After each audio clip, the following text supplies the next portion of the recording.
Tahukah ayah bunda, di samping pemenuhan kebutuhan gizi pada bayi atau balita, pencegahan stunting dapat dilakukan dengan imunisasi. Imunisasi merupakan salah satu tindakan untuk meningkatkan kekebalan tubuh terhadap suatu penyakit. Imunisasi dapat melindungi anak dari tertularnya penyakit yang dapat dicegah dengan imunisasi, mengurangi derajat keparahan penyakit, dan melindungi orang lain melalui terbentuknya kekebalan kelompok. Sistem imun anak yang telah mendapatkan imunisasi akan bekerja lebih baik melawan bakteri dan virus penyebab penyakit. Sementara, anak yang tidak diimunisasi beresiko lebih besar tertular penyakit dan mengalami komplikasi parah. Anak yang sering sakit dapat menghambat proses pertumbuhan dan perkembangan sehingga berujung pada kejadian stunting atau gagal tumbuh.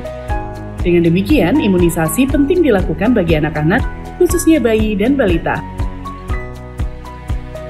Ayo ayah bunda, imunisasikan buah hati kita untuk generasi tubuh sehat dan terhindar stunting. Pesan ini dipersembahkan oleh Dinas Kesehatan Provinsi Jawa Timur.